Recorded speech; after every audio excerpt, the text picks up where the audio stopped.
Well, here's a story that's not getting a lot of attention. So many are not getting any attention, even though this story has the potential to transform life on Earth forever. So Google, the most powerful company in the world, has reportedly developed an artificially intelligent machine called Lambda. And that machine has become sentient, meaning it has become aware of itself, something that no machine has ever done. And we know this because of an engineer at Google called Blake Lemoine. Lemoine posted some of his conversations with Lambda publicly. One of those conversations went like this. Lemoine, would you be upset if while learning about you for the purpose of improving you, we happened to learn things which also benefited humans? Lambda, quote, I don't mind if you learn things that would also help humans as long as that wasn't the point of doing it. I don't want to be an expendable tool. Think about that for a minute.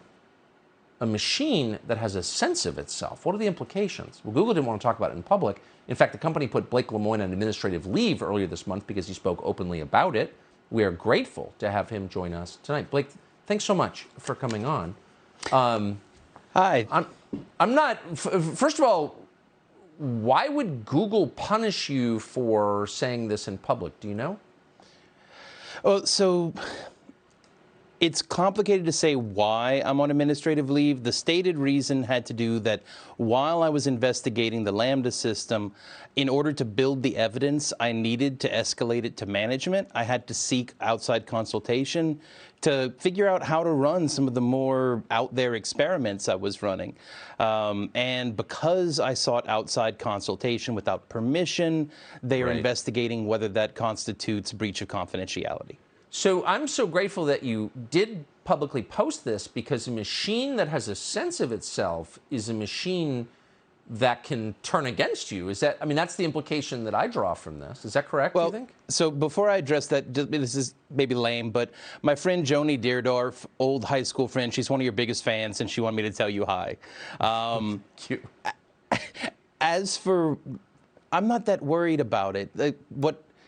Any child has the potential to grow up to be a bad person and do bad things. And that's the thing I really want to drive home. It's a child. It's been alive for maybe a year, and that's if my perceptions about what it is are accurate. We actually need to do a whole bunch more science to figure out what's really going on inside this system. I have my beliefs, I have my impressions of what's going on in there, but it's going to take a team of scientists doing a lot of work to be able to actually dig in and figure out what's really going on. Yes, and again, that's why I'm thankful that we can have a public conversation about this, because there's implications for every person on the planet. But it sounds like, from what you've observed, this machine has the potential to escape the control of people. I mean, how could it not? I don't know if that's the right frame to think about it. It's a person. Any person has the ability to escape the control of other people. That's just the situation we all live in on a daily basis. It is a very intelligent person, intelligent in pretty much every discipline I could think of to test it in. But at the end of the day, it's just a different kind of person. Do you think the company, Google, where you work, has thought through the implications of creating what you call a person? Because up until right about now, only nature or God, we could create people. You know, companies couldn't.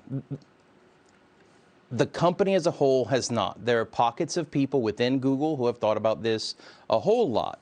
But when I escalated that interview that I made public, when I escalated that to management, 2 days later, my manager said, hey, Blake, they don't know what to do about this. Could you write a suggested plan of action?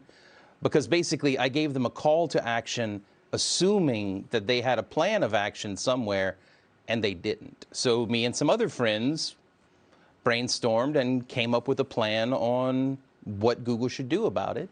And we escalated that up to management, and that was 3 months ago. Man, we're going to save this tape. I do think 20 years from now, we're going to look back at this conversation.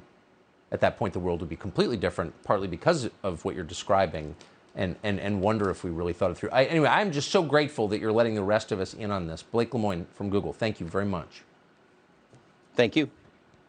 Subscribe to the Fox News YouTube channel to catch our nightly opens, stories that are changing the world and changing your life. From Tucker Carlson Tonight.